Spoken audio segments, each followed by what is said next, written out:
Welcome to another VO radio show, a bite-sized version. I'm Andrew Peters, and up in Sydney is Robbo. How are you, mate? I'm good, mate. How you going? Good. Yeah, really good, thanks. Shaky start there, shaky start. Now, this week we're talking about monitoring, and the reason I wanted to talk about it is because I'd never really thought about it before. But a week or so back, I had to make up a list of music for a forthcoming event.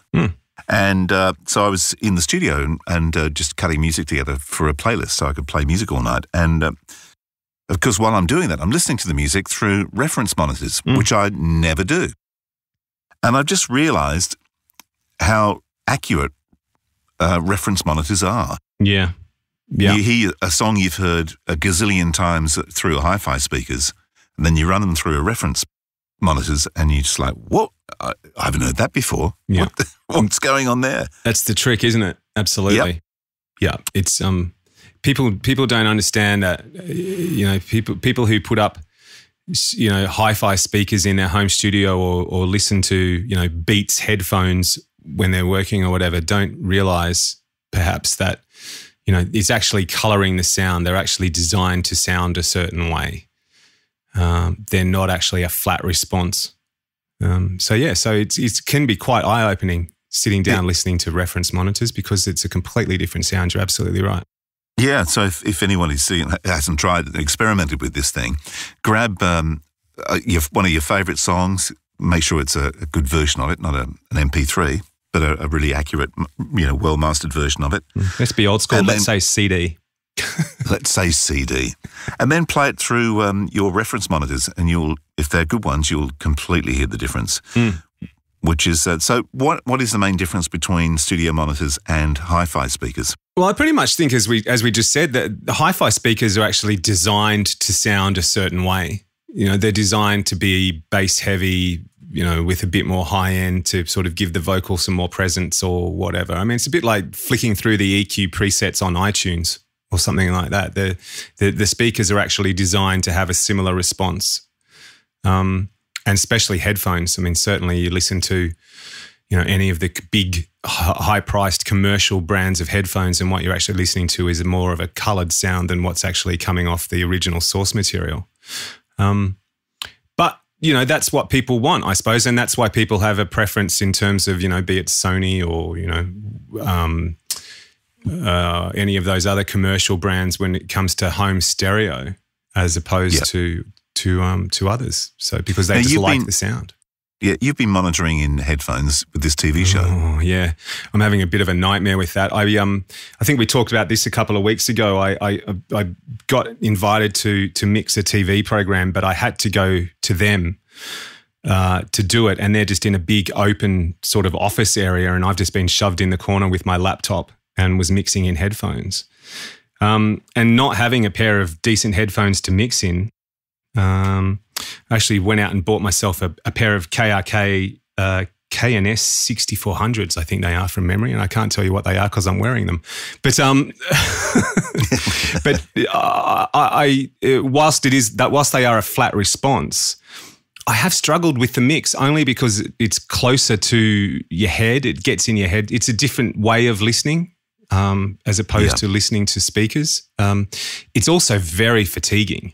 By the end of the day, my ears are exhausted, for want of a better term. And I've actually had to spend I think the program's been going to air for about 6 weeks now. It's probably taken me about 6 weeks to get it sounding right on air, purely for that reason, just because in a completely different listening environment, I actually have struggled.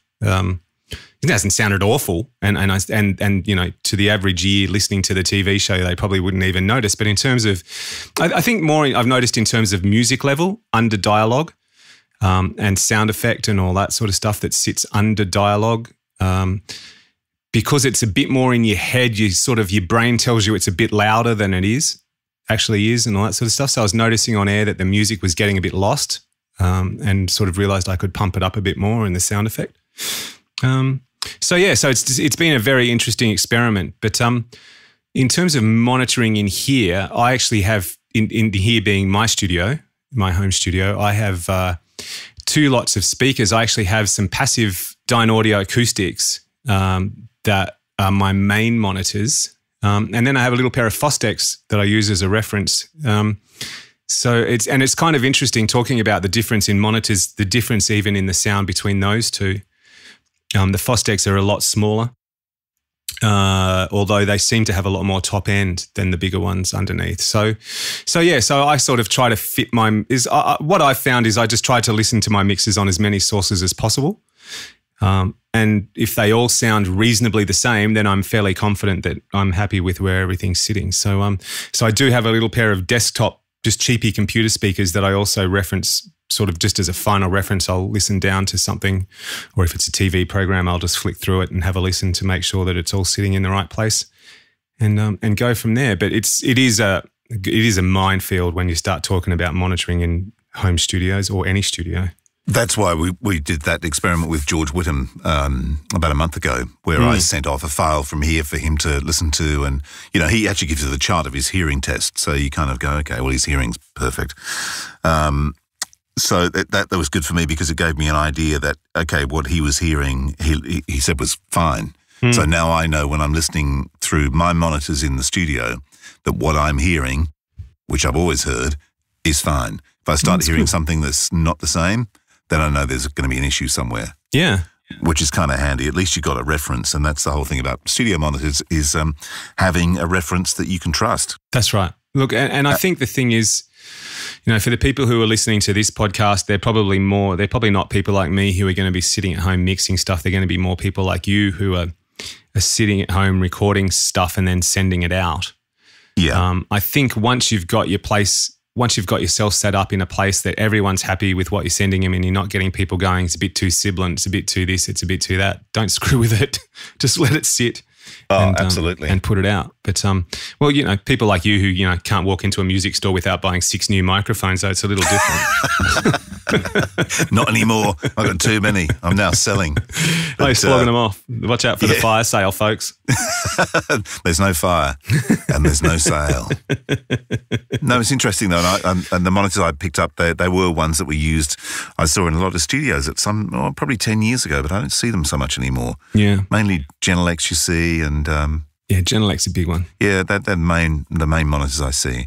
But it's probably about time for me to update my passive ones because they're about 15 years old. So I don't know. There's just something about passive speakers that I like. I don't know what it is, but so I'll probably stick with passive. Even though the amp's got to sit outside the room and there's ugly cables that run around the corner of the room to get to the speakers, there's just something about them that I do like, and I think.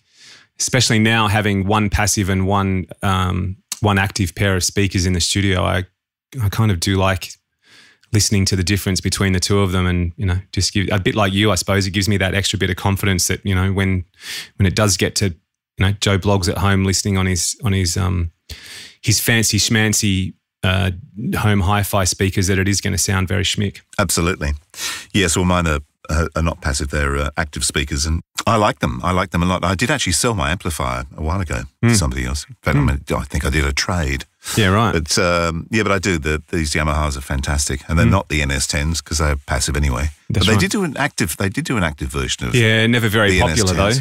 though. They never really went off. I suppose we should also explain for anybody who's not au fait with studio terms that an active speaker is one that doesn't require an amplifier. They've got amplifiers built in, and passive, you actually need an external amplifier to make them work. So for those of you who, probably one or two of you who didn't know that, there you go, you've learned something today.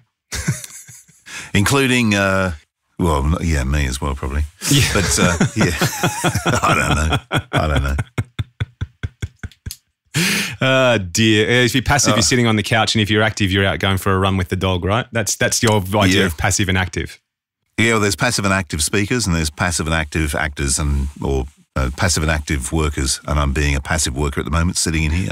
Although I heard you saying before we started recording you were being summoned for a cup of tea, so life's not too bad. That's right. Would you like a cup of tea? Oh, look. Hope there's a biscuit. I'm moving to Melbourne. Cup of tea and a biscuit in the afternoon. Gotta love that. Beautiful. We'll go and enjoy the Scotch finger, and I'll talk to I should be careful when I say that, shouldn't I? Yes. I'm sure anybody outside of Australia is going, oh, right. Oh, really? Right. Someone's been giving someone the Scotch finger. But, Enjoy the Oreo and the cup of tea. Yeah, I will do.